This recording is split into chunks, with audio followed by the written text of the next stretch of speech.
mengingat jasa-jasanya. Dia adalah orang pertama di negeri ini yang meyakinkan semua labor, kaum buruh di negeri ini tahun 60-an itu untuk membuka diri supaya kita jadi pekerja yang baik, supaya investor masuk. Itu ide dia, bukan idenya Lee Kuan Yew ternyata. Nah, dari idenya itu NTUC berdiri, serikat buruh di negara ini, serikat pekerja sampai seperti ini Singapura.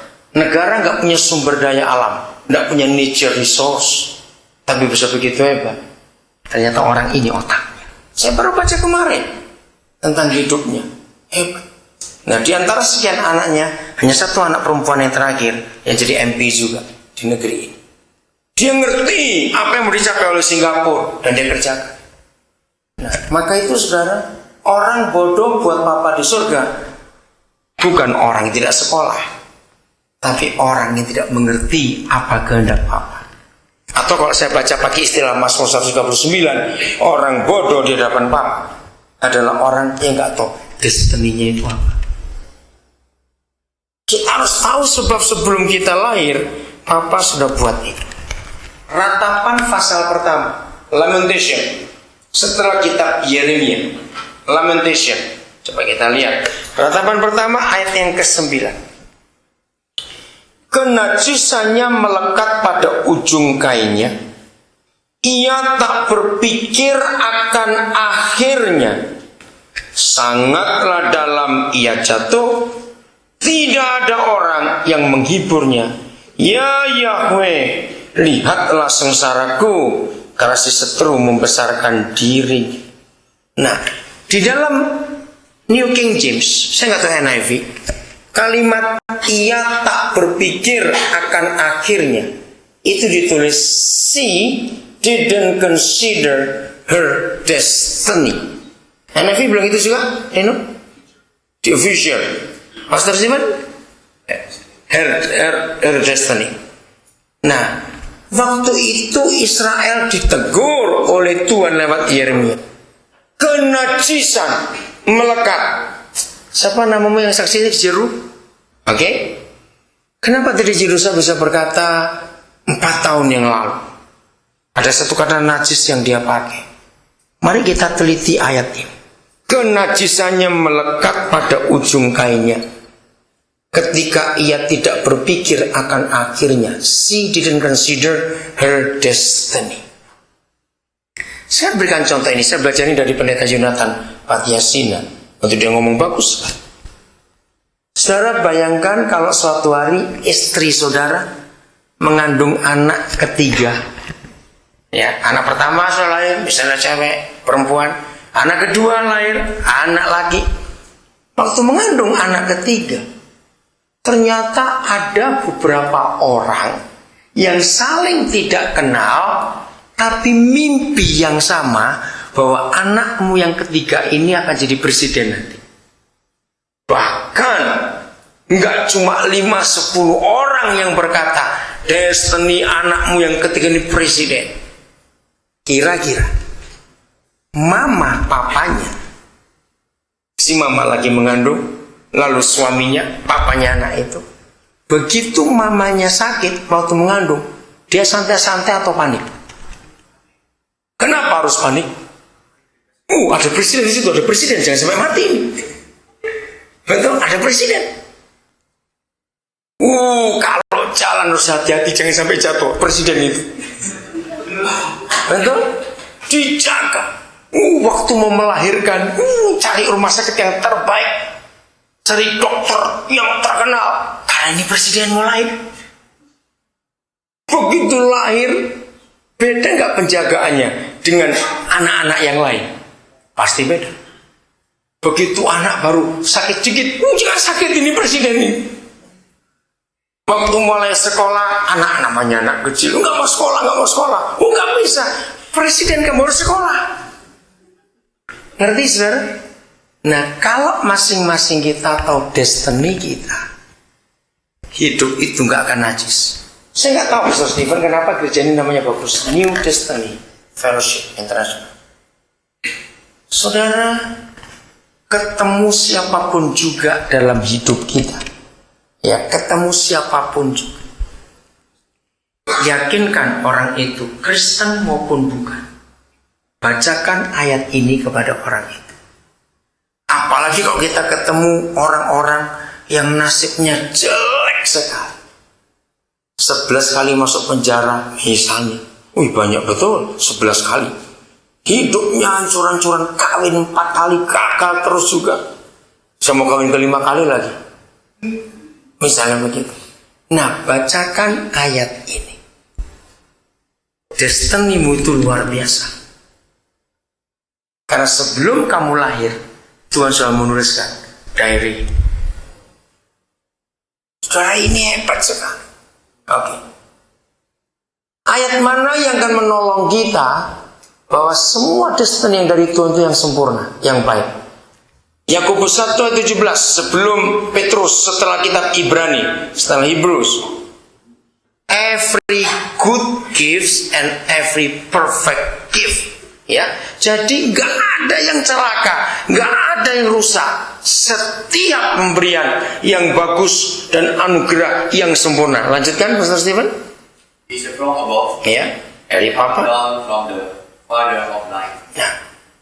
With whom there is no variation of shadow of turning. Amin. NIV-nya, Rino? The good and perfect gift is from God, coming down from the Father of the heavenly light. Does not change like shifting. Ya, sama. Every, setiap. Berarti kalau ada destiny yang jelek, pasti bukan dari Papa kita. Katakan amin.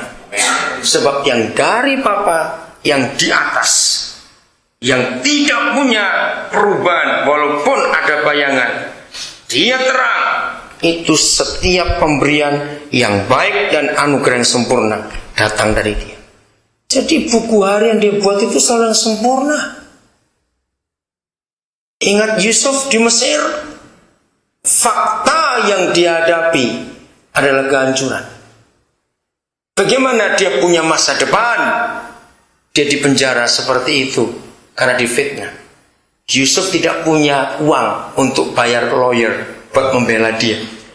Bahwa yang gara-gara Tante Po itu, cari masalah Tante Po. Tahu Tante Po? Tante Potifar. Saya nyapu. Dia cari gara-gara. Yusuf tidak mau. Akhirnya dia difitnah. Hancur hidupnya. Masa depannya habis sama sekali.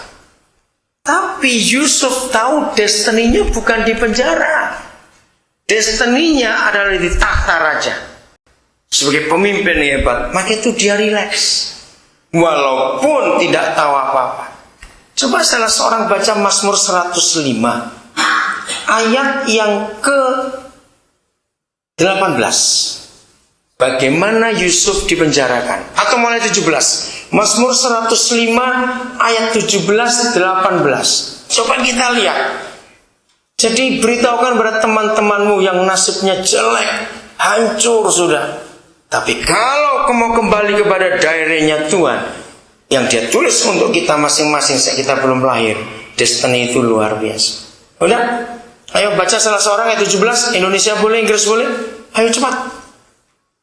Ayo berdiri yang baca supaya dengar. Salah seorang mendahului mereka. Ya. Yusuf yang dijual di budak. Mereka mengintip kakinya dengan belenggu. Lehernya masuk ke dalam. Ya, cukup sampai situ dulu. Terima kasih.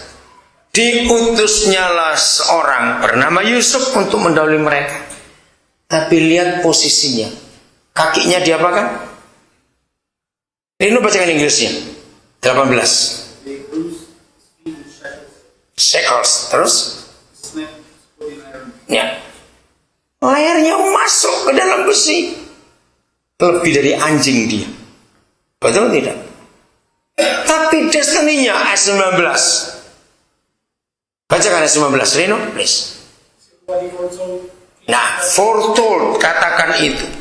Apa yang telah dikatakan oleh Tuhan destiny.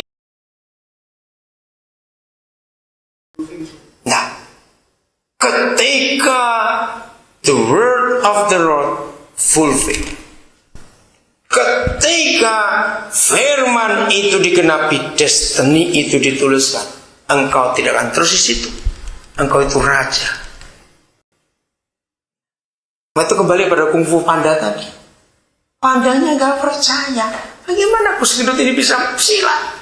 Dia lompat aja susah. Wah, itu memang filsafatnya bagus sekali soal.